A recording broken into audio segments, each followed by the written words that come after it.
ভারতের ইতিহাসে অনেক বিজয়ী এসেছে, অনেক আক্রমণকারী লুণ্ঠন করে চলে গেছে, কিন্তু 1526 সালে যারা এসেছিল তারা শুধু লুট করতে আসেনি, তারা এসেছিল শাসন করতে, গড়ে তুলতে এবং ইতিহাস বদলে দিতে।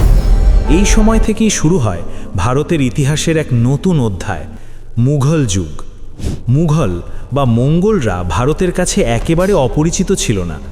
চেঙ্গিস খানের যুগ থেকেই মধ্য এশিয়ার এই যোদ্ধারা মাঝে মাঝে ভারতীয় সীমান্তে হানা দিয়েছে। তৈমুর লং নিজেকেও মঙ্গল বলা হতো। কিন্তু 1526 সালে যে মুঘলরা এলো তারা ছিল ভিন্ন। তারা ক্ষণস্থায়ী আক্রমণকারী নয়, তারা হতে যাচ্ছিল ভারতের সবচেয়ে শক্তিশালী প্রাক আধুনিক সাম্রাজ্যের প্রতিষ্ঠাতা।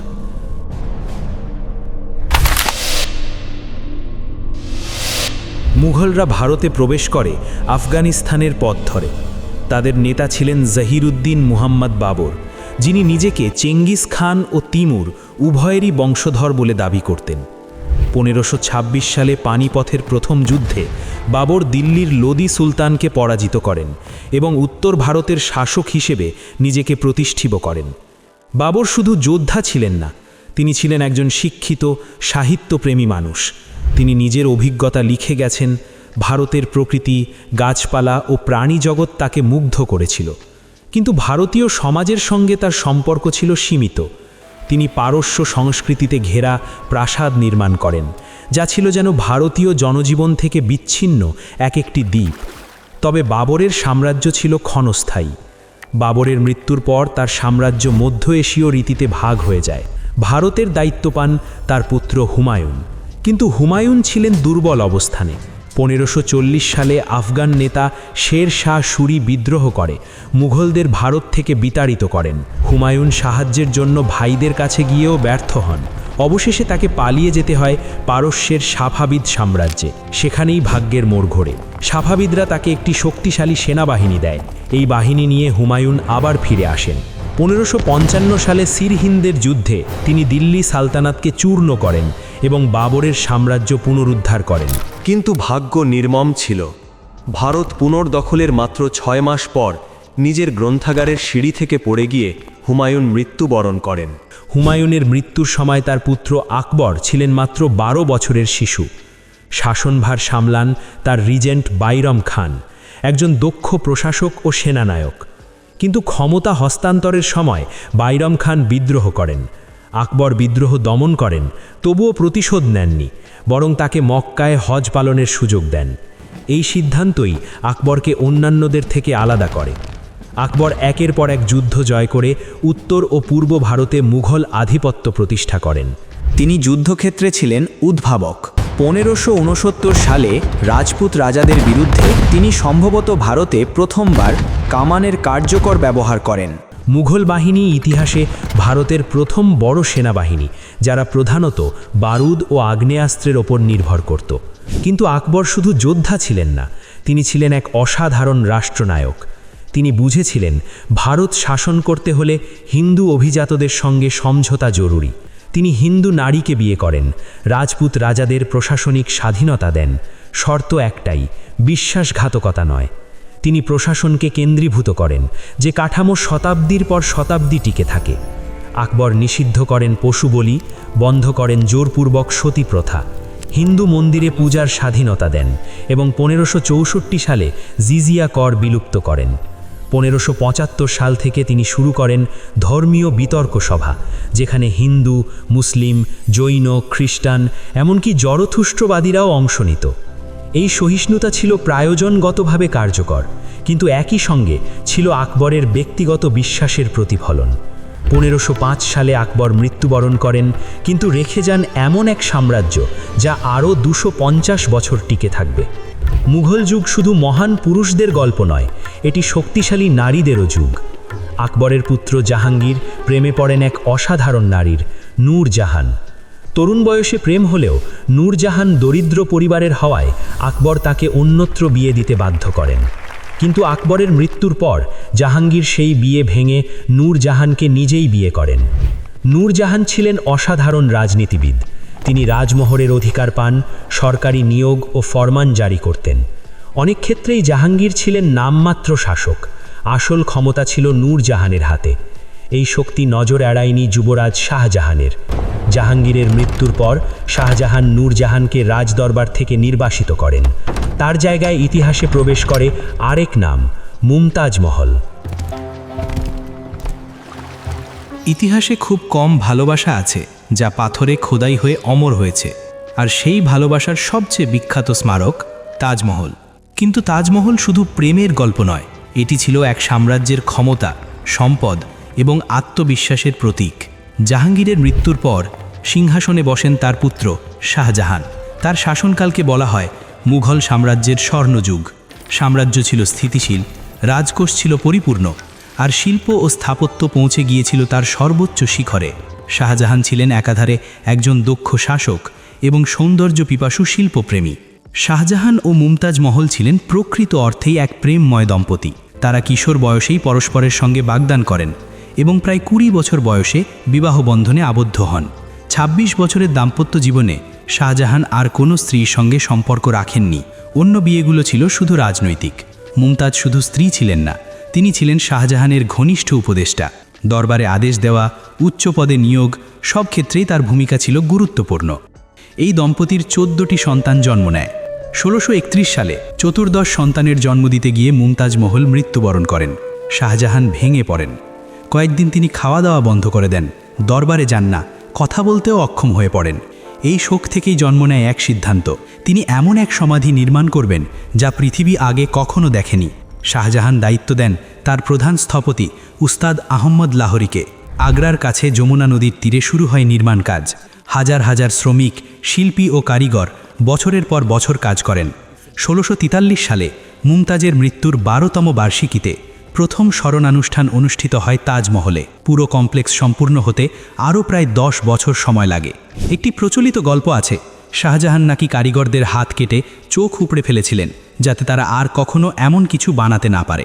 ইতিহাসবিদরা একমত এটি সম্পূর্ণ মিথ্যে। 1648 সালে শাহজাহান নিজেও তাজমহলে মুমতাজের পাশে সমাহিত হন। আজ তাজমহল শুধু মুঘল স্থাপত্য নয়, ভারতের অতীত ও বর্তমানের এক চিরন্তন প্রতীক। শাহজাহানের শেষ জীবন শান্ত ছিল না। তার পুত্রদের মধ্যে ক্ষমতার জন্য রক্তক্ষয়ী সংঘর্ষ শুরু হয়। শেষ পর্যন্ত বিজয়ী হন ঔরঙ্গজেব। তিনি নিজের পিতাকে বন্দী করেন এবং সিংহাসনে বসেন। ঔরঙ্গজেব ছিলেন মুঘল সাম্রাজ্যের সবচেয়ে বিস্তৃত শাসক। তার আমলে সাম্রাজ্য দক্ষিণ ভারতের গভীর পর্যন্ত বিস্তৃত হয়, কিন্তু তার শাসন ছিল কঠোর। তিনি আকবরের সহনশীল নীতি থেকে সরে আসেন, জিজিয়া কর পুনর্বহাল করেন এবং ধর্মীয় কঠোরতা আরোপ করেন। এর ফলে বিদ্রোহ বাড়তে থাকে। রাজপুত, মারাঠা, শিখ সবাই একে একে প্রতিরোধ গড়ে তোলে। ঔরঙ্গজেবের মৃত্যুর পর মুঘল সাম্রাজ্য দ্রুত দুর্বল হয়ে পড়ে। দুর্বল উত্তরাধিকারী, অর্থনৈতিক সংকট, অবিরাম বিদ্রোহ এবং ইউরোপীয় শক্তির আগমন সব মিলিয়ে একসময়ের অজেয় সাম্রাজ্য ধীরে ধীরে ভেঙে পড়ে। 1600 সালে ইংল্যান্ডের একদল উদ্যমী বণিক একটি স্বপ্ন নিয়ে একত্রিত হন। তাদের লক্ষ্য ছিল দূরবর্তী দক্ষিণ পূর্ব এশিয়ার মশলার বাণিজ্যে অংশ নিয়ে সম্পদ ও প্রভাব অর্জন করা। এই উদ্দেশ্যে তারা গঠন করেন ব্রিটিশ ইস্ট ইন্ডিয়া কোম্পানি, একটি যৌথ মূলধনী প্রতিষ্ঠান। মাত্র 125 জন শেয়ার হোল্ডার মিলে তারা প্রায় 70,000 পাউন্ড মূলধন সংগ্রহ করেন, যা সেই সময় ছিল একটি বিশাল অঙ্ক। এই কোম্পানির মূল স্বপ্ন ছিল মশলার বাণিজ্যে প্রভুত্ব বিস্তার, যা তখন ইউরোপে ছিল অত্যন্ত মূল্যবান। 1601 সালে কোম্পানি তাদের প্রথম পদক্ষেপ হিসাবে ইন্দোনেশিয়ার মশলা দ্বীপপুঞ্জ 2টি কারখানা স্থাপন করে, কিন্তু সেখানে তাদের পথে বাধা হয়ে দাঁড়ায় ডাচ, পর্তুগিজ এবং স্প্যানিশ বণিকদের তীব্র প্রতিযোগিতা। বিশেষ করে ডাচরা তাদের শক্তিশালী অর্থনৈতিক ও সামরিক ক্ষমতা নিয়ে এই অঞ্চলে আধিপত্য বিস্তার করছিল। এই প্রতিযোগিতায় টিকতে না পেরে কোম্পানি একটি নতুন গন্তব্যের দিকে নজর দেয়, ভারতবর্ষ। 1608 সালে ব্রিটিশ ইস্ট ইন্ডিয়া কোম্পানির প্রতিনিধিরা ভারতের গুজরাটের সুরাট বন্দরে পৌঁছান। তখন ভারত শাসন করছিলেন মুঘল সম্রাট জাহাঙ্গীর, যিনি তার বিশাল ও শক্তিশালী সাম্রাজ্যের জন্য পরিচিত ছিলেন। ব্রিটিশরা বুঝতে পারেন যে মুঘল সেনাবাহিনীর সঙ্গে সরাসরি সংঘর্ষে যাওয়া বোকামি। তাই তারা যুদ্ধের পরিবর্তে কূটনৈতিক পন্থা বেছে নেন। কোম্পানির প্রতিনিধি ক্যাপ্টেন উইলিয়াম হকিন্স আগ্রায় জাহাঙ্গীরের দরবারে পৌঁছে সুরাটে বাণিজ্যের জন্য কারখানা স্থাপনের অনুমতি চান। কিন্তু সুরাটে তখন পর্তুগিজ বণিকদের দৃঢ় প্রভাব ছিল এবং তারা মোগলদের সঙ্গে সুসম্পর্ক বজায় রেখেছিল। ফলে জাহাঙ্গীর ব্রিটিশদের অনুমতি দিতে অস্বীকার করেন। এই প্রাথমিক ব্যর্থতা সত্ত্বেও ব্রিটিশ ইস্ট ইন্ডিয়া কোম্পানি হাল ছাড়েননি। তারা ভারতের অন্যান্য অঞ্চলের দিকে নজর দেন, যেখানে মুঘলদের প্রভাব কম ছিল। 1611 সালে তারা অন্ধ্রপ্রদেশের মছলিপট্টনামে পৌঁছায়। এই অঞ্চল তখন মুঘলদের প্রত্যক্ষ নিয়ন্ত্রণের বাইরে ছিল। স্থানীয় শাসকের কাছ থেকে অনুমতি নিয়ে কোম্পানি এখানে তাদের প্রথম কারখানা স্থাপন করে। এটি ছিল ভারতের মাটিতে তাদের প্রথম সাফল্য, যা তাদের ভবিষ্যৎ সম্ভাবনার দ্বার উন্মোচন করে। 1612 সালে কোম্পানি গুজরাটের সুরাটে ফিরে আসে এবং সেখানে পর্তুগিজদের বিরুদ্ধে সোয়ালি যুদ্ধে অংশ নেয়। এই যুদ্ধে তারা পর্তুগিজদের পরাজিত করে, যার ফলে সুরাটে ইউরোপীয় বাণিজ্যে পর্তুগিজদের প্রভাব কমে যায়। এই জয় কোম্পানির জন্য একটি গুরুত্বপূর্ণ মোড় হিসেবে চিহ্নিত হয়, কারণ এটি তাদের ভারতীয় উপমহাদেশে একটি শক্ত অবস্থান তৈরির পথ প্রশস্ত করে। 1615 সালে ইংরেজ কূটনীতিক স্যার থমাস রো মুঘল সম্রাট জাহাঙ্গীরের দরবারে পৌঁছান। তিনি সম্রাটকে মুগ্ধ করতে দুর্দান্ত উপহার প্রদান করেন। এই কূটনৈতিক প্রচেষ্টার ফলে জাহাঙ্গীর সুরাটে কারখানা স্থাপনের জন্য কোম্পানিকে আনুষ্ঠানিক অনুমতি দেন। এই অনুমতি শুধু সুরাটেই সীমাবদ্ধ ছিল না, বরং কোম্পানিকে কিছু বিশেষ বাণিজ্যিক সুবিধাও দেওয়া হয়, যার মাধ্যমে তারা মুঘল সম্রাটকে বার্ষিক অর্থ প্রদানের বিনিময়ে সুরাটে একচেটিয়া বাণিজ্যের অধিকার পায়। এই সাফল্যের পর কোম্পানি তাদের কার্যক্রম দ্রুত প্রসারিত করে। পরবর্তী কয়েক বছরে তারা মাদ্রাজ, বোম্বাই, আহমেদাবাদ এবং পাটনার মতো গুরুত্বপূর্ণ বাণিজ্য কেন্দ্রগুলিতে কারখানা গড়ে তোলে। তাদের বাণিজ্যে তুলা, রেশম, নীল এবং পরবর্তী সময় চা ও আফিংয়ের মতো পণ্য প্রধান ভূমিকা পালন করে। এই কারখানাগুলি কেবল বাণিজ্যিক কেন্দ্রই ছিল না, বরং স্থানীয় অর্থনীতিতে সমৃদ্ধি নিয়ে আসে এবং কোম্পানির প্রভাব বাড়াতে সাহায্য করে। এই সময়কালে ব্রিটিশ ইস্ট ইন্ডিয়া কোম্পানি ভারতের মাটিতে তাদের শিকড় মজবুত করার প্রথম ধাপগুলি সম্পন্ন করে। তাদের কৌশল ছিল স্পষ্ট: যুদ্ধের চেয়ে কূটনীতি এবং স্থানীয় শাসকদের সঙ্গে সম্পর্ক গড়ে তোলার মাধ্যমে বাণিজ্যের ভিত মজবুত করা। এই প্রাথমিক পদক্ষেপগুলি ছিল ভারতীয় উপমহাদেশে তাদের ভবিষ্যৎ আধিপত্যের ভিত্তি। 1670 সালে ব্রিটিশ ইস্ট ইন্ডিয়া কোম্পানির ভাগ্যে একটি বড় মোড় আসে। ইংল্যান্ডের রাজা দ্বিতীয় চার্লস কোম্পানিকে অভূতপূর্ব ক্ষমতা প্রদান করেন। এই ক্ষমতার মধ্যে ছিল নিজস্ব সেনাবাহিনী গঠনের অধিকার, যুদ্ধ ঘোষণার ক্ষমতা এবং এমনকি ভূখণ্ড দখলের অনুমতি। এই অসাধারণ সুযোগ কোম্পানির জন্য শুধু বাণিজ্যিক প্রতিষ্ঠানের সীমানা ছাড়িয়ে একটি রাজনৈতিক ও সামরিক শক্তি হয়ে ওঠার পথ প্রশস্ত করে। এই নতুন ক্ষমতার জোরে কোম্পানি ভারতের মাটিতে আরও উচ্চাভিলাষী পরিকল্পনা গ্রহণ করতে উৎসাহিত হয়। 1686 সালে এই নবলব্ধ ক্ষমতার উচ্ছ্বাসে উদ্বুদ্ধ হয়ে কোম্পানি একটি সাহসী কিন্তু অবিবেচনাপ্রসূত সিদ্ধান্ত নেয়। তারা মুঘল সম্রাট আওরঙ্গজেবের বিরুদ্ধে যুদ্ধ ঘোষণা করে। তখন মুঘল সাম্রাজ্য ছিল তার শক্তির শীর্ষে এবং তাদের বিশাল ও সুশৃঙ্খল সেনাবাহিনী ছিল অপ্রতিরোধ্য। কোম্পানির ছোট ও তুলনামূলকভাবে দুর্বল সেনাবাহিনী মুঘল বাহিনীর কাছে সহজেই পরাজিত হয়। এই পরাজয় কোম্পানির জন্য একটি তিক্ত শিক্ষা হয়ে দাঁড়ায়। কোম্পানির তৎকালীন গভর্নর জোসিয়া চাইল্ডকে আওরঙ্গজেবের দরবারে গিয়ে ক্ষমা প্রার্থনা করতে হয়। এছাড়া তাদের ওপর 1,50,000 টাকার একটি ভারী জরিমানা আরোপ করা হয়, যা আজকের মুদ্রায় প্রায় 35 কোটি টাকার সমান। এই পরাজয় সত্ত্বেও কোম্পানি হাল ছাড়েনি। তারা তাদের কৌশল পরিবর্তন করে এবং ধৈর্যের সাথে সুযোগের অপেক্ষায় থাকে। 1707 সালে সম্রাট আওরঙ্গজেবের মৃত্যু মুঘল সাম্রাজ্যের জন্য একটি বড় ধাক্কা হয়ে দাঁড়ায়।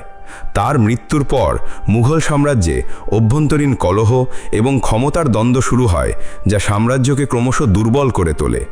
1707 সালে সম্রাট আওরঙ্গজেবের মৃত্যুর পর ব্রিটিশ ইস্ট ইন্ডিয়া কোম্পানির জন্য নতুন সম্ভাবনার দ্বার উন্মোচন করে।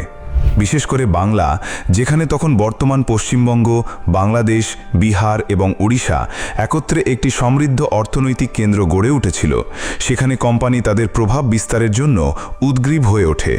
1717 সালে মুঘল সম্রাট ফারুক শিয়ারের কাছ থেকে কোম্পানি একটি অভূতপূর্ব সুযোগ লাভ করে। সম্রাট তাদের বাংলায় করমুক্ত বাণিজ্যের অনুমতি প্রদান করেন। এই অনুমতির সঙ্গে তারা দস্তক নামে একটি বিশেষ বাণিজ্যিক অনুমতিপত্র পায়, যার মাধ্যমে তারা শুল্ক ও কর এড়িয়ে অবাধে ব্যবসা চালাতে শুরু করে। এই সুবিধা কোম্পানির জন্য লাভজনক হলেও বাংলার অর্থনীতির ওপর মারাত্মক প্রভাব ফেলে। স্থানীয় ব্যবসায়ীরা এই অন্যায্য সুবিধার কারণে ক্রমশ কোণঠাসা হয়ে পড়ে এবং তাদের মধ্যে ক্ষোভ বাড়তে থাকে। মুঘল সরকারের রাজস্ব উল্লেখযোগ্যভাবে হ্রাস পায়, যা সাম্রাজ্যের আর্থিক সংকটকে আরও তীব্র করে। এই সময়কালে বাংলার প্রশাসনিক দায়িত্বে ছিলেন মুর্শিদ কুলি খান, যিনি মুঘল সম্রাটের প্রতিনিধি হিসেবে নবাবের ভূমিকা পালন করছিলেন। তিনি কোম্পানির এই অবাধ ক্ষমতার অপব্যবহার লক্ষ্য করে তাদের উপর কর আরোপের চেষ্টা করেন, কিন্তু কোম্পানি এই দাবিকে অন্যায় বলে প্রত্যাখ্যান করে এবং স্থানীয় শাসকদের প্রতি অবমাননাকর আচরণ করে।